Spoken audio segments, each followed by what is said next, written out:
And it is showcase time, week 3 with the NXT Takeover taking on the Beergods. Sure, we're airing at 8 p.m. Eastern tonight instead of our normal 6 p.m. time slot, but that's because I'm recording this literally at 6:25 p.m., so suck a dick.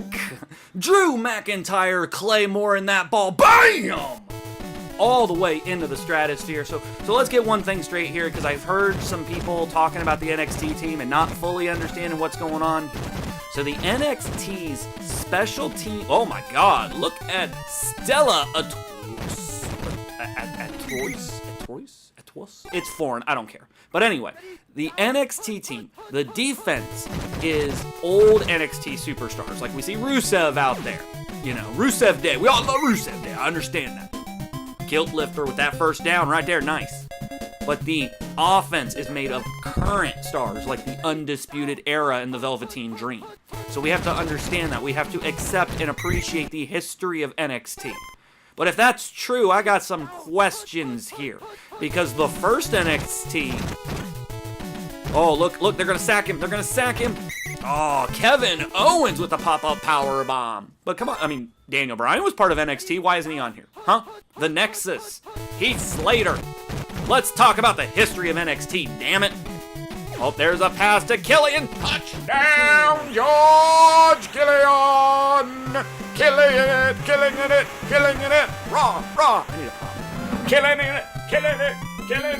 And here is the kick. And it is good. Alright, I got a soda here. I literally just got off work. The first thing I did was run in to do this. That's what TFO means to me. And what NXT means to somebody is Johnny Gargano, the North American champion. Going down quick. He did premiere on Raw and SmackDown this week, folks.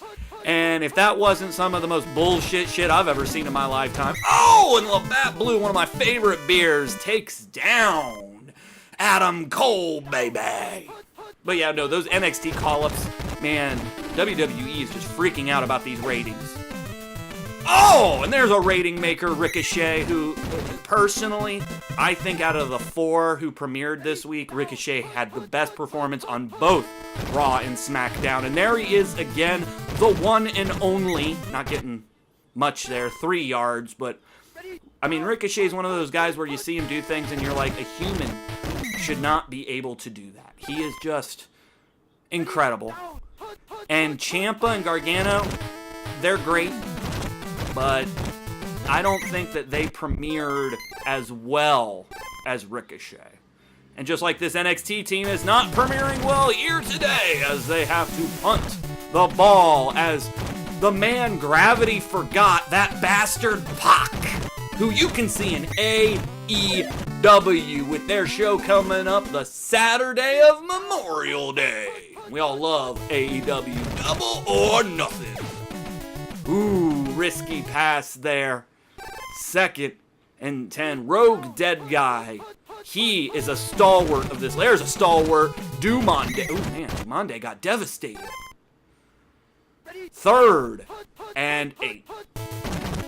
Oh, pretend handoff to the Dominator. The Dead Guy looks around. He's got a guy open in the middle of the field. He's going to go long instead. And no good. Wow, Dead Guy, you were off there. You had an opening right in the middle of the field, but you chose the long bomb. I would have went to the first there. I wouldn't have tried to go for the long yards. Now we got the kick from Samuel Adams to Johnny Gargano, who is wearing a comic book football uniform here today, because that's, I guess, the only fucking gear he owns. Adam Cole hands off to Ricochet. Ricochet does some flips. Oh man, did you see that corkscrew 367 250 flip? Right to the 35-yard line. Ricochet, wow, what a man, what a myth, what a legend. The one and only. There's another handoff. It's fake, but Adam Cole suffers in the back as Hop Devil hopped right on Adam Cole, baby. The leader of the Undisputed Era, trying to lead the NXT Takeover here today against the Beergods. Ricochet hands off to Fish, Fish to Cole, Cole to Ricochet! Oh, what a defensive block there. I think Ricochet would have been able to make that catch. He is phenomenal. Not like AJ Styles phenomenal, obviously. There's the handoff to Ricochet. No good. 4th and 24. They're going to try for a field goal. They're bringing Drew McIntyre out here, who has a massive kick. He's got that Claymore. He booted it, but I think he booted it on the side of the head. Yep. No good. Devastating kick. Not that accurate. He'll hit you anywhere in the face. He don't care. Dumande, the Dominator, the Devastator. Look at him running down the sideline, the 30. And he's going to be brought down around the 22-yard line. First down for the Beergods. Already got a touchdown in the bank. They want more. Dumande gets the ball, shuffling. Oh, he went all across the field there to get that touchdown, earning it. You know what Dumande's earned? He has earned a spot in the Hall of Fame. He just doesn't want it yet, fools. When he is ready to retire, he will have a comfy seat in our Hall of Fame. He is one of my favorite players of all time. Dumande and Chester Drawers. From season 1, both those mofos have my respect. And they had the respect of the Beergods. Who were up by 14 points, man. They're doing it. Now NXT having to come back from behind, but being the third brand, they're used to that. Raw and SmackDown get all the publicity, but let's face it, the real action, the real drama, the real wrestling is on NXT. Oh! Interception. I was hoping that O'Reilly could get it, but Labatt Blue, who's being dragged. Oh, and then Labatt Blue just clotheslined. O'Reilly was trying to play the guitar there, and he just got guitared. You know what I'm saying, fool? Oh, dead guy getting hit by Sami Zayn. Sami Zayn's annoying and stupid, and he is like the worst WWE superstar. Male, Sami Zayn. Female, Sasha Banks. Both those bitches need fired. But one guy that never needs fired is Dumande, because he's willing to take this team, put it on his back, and carry it 100 yards if he needs to. By the way, Sami Zayn sucks. 1st and 10 here. Dumande with the ball. First down easily. Oh, and even getting some more. Dodging, weaving these old... Oh, fumble. That's out of bounds. So you gotta remember, this defense is comprised now of basically Raw and SmackDown superstars. And Raw and SmackDown has typically sucked. SmackDown's better than Raw, obviously. But NXT is the better brand. We should have stuck with all NXT people. Because the reason NXT Takeover is doing so horribly is because my girl, Shayna Baszler, is not on the team. That is a crime. And there! Talking about crime, stealing one there is LaFin Dumande. We might as well call him LaFin Touchdown, because he has brought another 6 points to the Beergods as they kick it. And it's good, fool.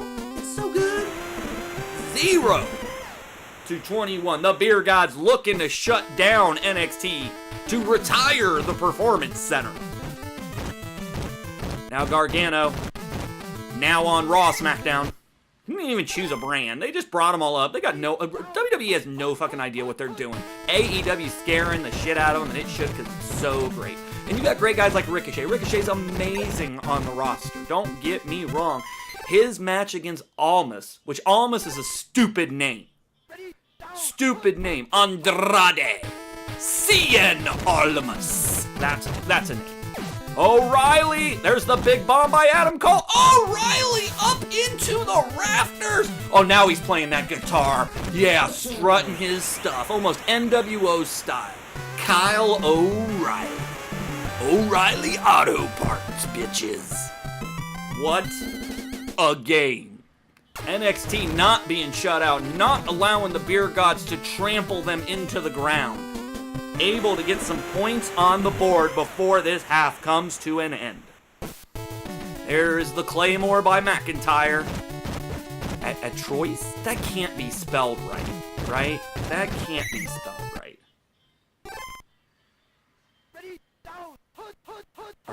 It is spelled right. Oh shit, okay. Anyway, dead guy looking around. He's got a few seconds, 11-10, gets it to Elliot Ness, who's able to shake a guy, but still brought down. I think he shouldn't have shook the guy. I think he should have went down and tried to allow dead guy to throw one more launch there. Halftime! Brought to you by Defender O's. I would say that we're brought to you by Meanies, but I saw the game on Sunday, and so we'll just be Defender O's today. Just for today.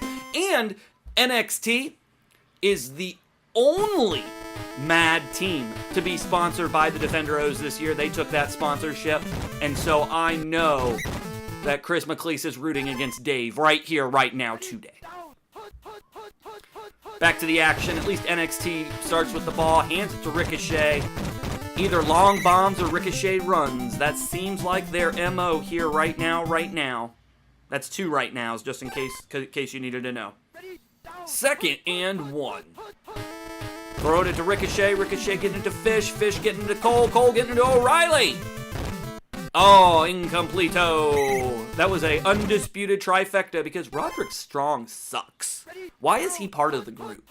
Roderick Strong, the messiah of the backbreaker, huh? Where's Donald Young, damn it? Where is the messiah of the spine buster, huh? You just left him behind, didn't you, Roddy? Roddy. Cole with the ball. He was able to dodge and weave and do his thing. He's getting it to O'Reilly with a big bomb again. Oh, into the air. Kyle O'Reilly with aerial maneuvers here today. He hits him with the knee, and then they hit him with that finisher, the Red Dragon finisher. I can never remember the name of it, but you know what it is, where they do the double hit. Bam, bam. Double, boiling trouble. Kyle O'Reilly. Adam Cole to Kyle O'Reilly. That's what this game has been for NXT. Ricochet's gotten a few running yards, but I think they're going to need to spread the ball a little bit more. I haven't seen my Velveteen Dream get the ball, and he's obviously the best NXT superstar of all time. Of all time. So 1st and 10 for the Beergods. Seeing what they can do here. Dead guy with the ball, his first possession of this half. Oh, and he got hit, and then he threw it right to Cross for the interception. I'm a big Nikki Cross fan. She's one of the few females that I really, really enjoy.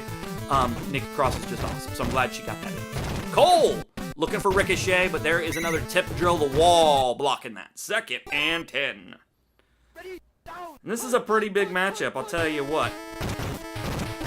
Fish to Cole. Cole able to wheel that in somehow. Trying to get it to Ricochet, but just throws it away. NXT coming in here at 1-1. Beergods, no wins yet. 0-2. So this is a big, big, big game for the Beergods who, you know, there's Velveteen. I like Velveteen. Velveteen couldn't make it happen, though. It was a shitty pass by Cole. So 4th and 5. They're going to try the field goal here. Seems to the right, but you never know with those ones. Too much. No good. Drew McIntyre, just like the first time he was in WWE, fucking it up too much. Chosen one. I think not.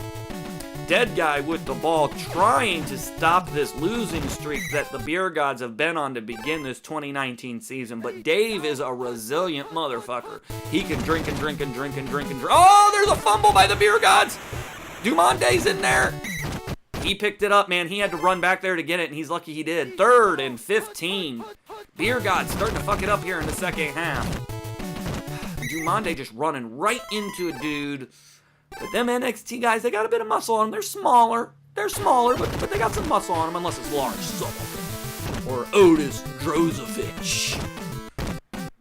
Have I named all the big guys? Gargano can't really do anything. I am not impressed with Gargano. Everybody gives him all these 5-star matches. I ain't saying his matches ain't good. He's too small for me. I mean, he'd be great on the Cruiserweight show, I guess. Fight Buddy Murphy. Somebody needs to take his belt. But am I really believing Gargano as, like, a real threat? I don't know yet. There's Ricochet. Now, Ricochet is the same kind of size-ish. More muscular, I would say, than Gargano. But Ricochet's got the flippy-dippy maneuvers, and so it really sets him apart from Gargano. There is the Velveteen Dream getting the first down. Not being utilized too much here today, which is surprising because Dream is obviously the MVP of NXT. Cole back, taking all the credit for NXT. Oh, there's Roddy. And Roddy gets the touchdown. He's struggling, but he ends up getting it. I am not a Roddy fan. Why should I be? I think that's a good question. Why should I be a Roderick Strong fan? Adam Cole, awesome. Red Dragon, awesome. Roderick Strong, hits some cool backbreakers sometimes. That's it. His talking skills are some of the worst I've ever heard. Don't give that guy a mic. Thank God he's in the Undisputed Era so that frickin' someone with some actual skill can talk. Beergods back with the ball. We got a tie ball game here, boys. That is TFO this season, the ebb and flow. And look at the flow of the Dumande as he brings it into the Evil Dave zone, the EDZ. Oh, Dumande with the ball. He's able to shake a defender. He's got an opening. Touchdown, the Dominator. He dominates your girlfriend and your wife. Lufen Dumominator. There's the blonde. I like a blonde every once in a while. They're cute. 21, 28. The Beergods back on top. 3:41 left in this game as Gargano retrieves the ball from the end zone. He's able to get a few yards, probably more than he's gotten all game. So good job, Gargano. Maybe hit that stupid little spear thing you do between the ropes. Whatever. Cole with the ball, surveying.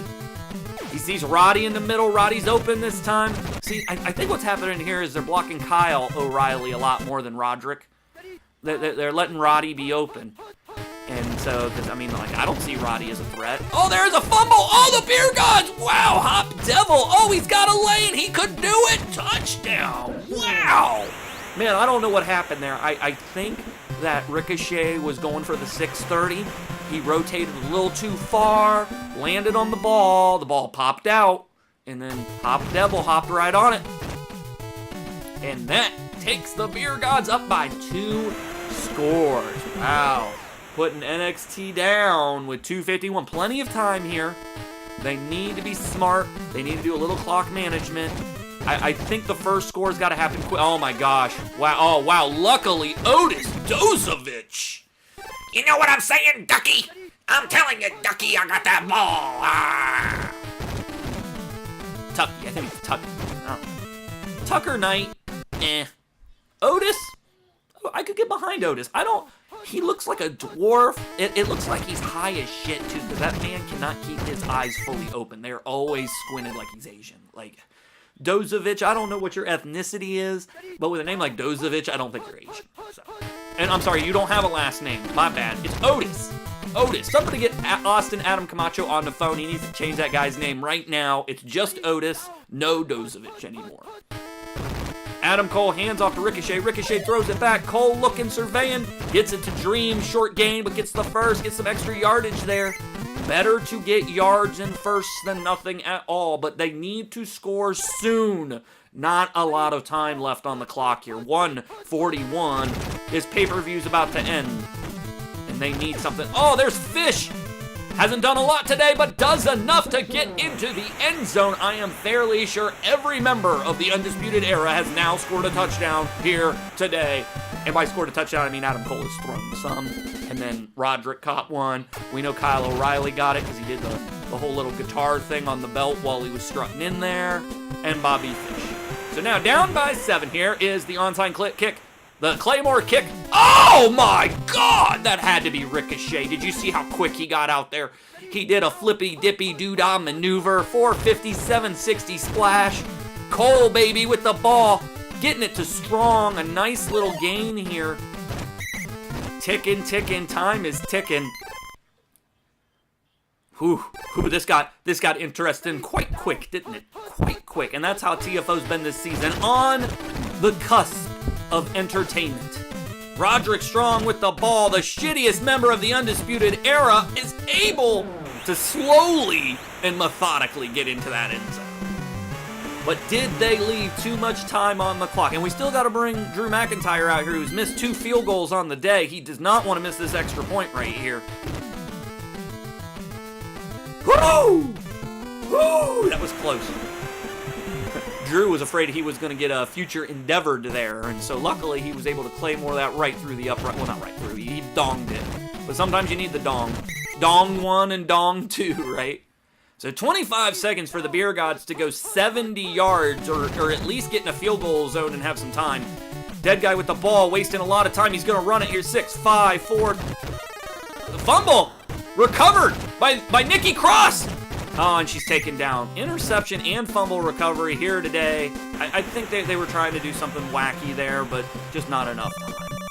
And the Beergods win the toss. They're getting some tail here. They're going to be returning that ball here in sudden death overtime. First team to score wins. And if we go 5 minutes, they will be declared a tie, which I think is like the 4th ever tie in TFO history. So not a lot of ties in TFO, especially now that we have the wedge formation. Oh my God, another fumble by the Beergods. Thank the Lord that Abrasive Ale was there. Double A, Arn Anderson to pick it up. 1st and 10, the dead guy. Handing it out to Stout. Stout drops the ball. Jesus Christ! Takeover takes it over in the red zone. Oh my gosh, Dave is throwing beers. Not cans, fucking bottles. Everybody looks covered, so they're just gonna throw it away. Smart move by Adam Cole, ring general. He knows exactly what he's doing here. 2nd and 10. Oh man, lordy, Ricochet, he flips it back. He's got an open man in the middle, it's Fish. Fish is able to pick it up. He's able to hit one. Oh, and he's down at the 1-yard line. And they ain't even gonna fuck around. They're calling, they're getting Drew out there. Drew McIntyre out there, 1-yard line. It's a little down, but I think they're close enough that it'll do it. It is good, and that's it. NXT delivering the 3rd loss to the Beergods this season, this time in overtime. 38-35, takeover, 2-1. Beergods 0-3, and the tail of the tape is the passing game. 380 yards by Adam Cole, baby, with Kyle O'Reilly getting 2 of those catches for 141 yards. Both those catches were touchdowns, by the way. I'd say the Beergods were very good in holding the run here, as Ricochet was only able to get 73 yards on 10 attempts. And the Beergods were able to run it 9 times with 163 yards. But when you can only pass 77 yards, you can only pick up 6 first downs, and you fumble as many times as the Beergods did there, it's probably going to equal a losing effort. And I know that sucks for Dave, but I'm not worried about Dave because I have seen him come back from worse, folks. This is just a bump in the road here, but this game, this was an epic. This was down to the wire. This was down to the last moment. Beergods even won the flip, but still could not come away with the W. All right, I gotta compile this shit and post it. And if you're still watching, I love you guys. And we will see you next Tecmo.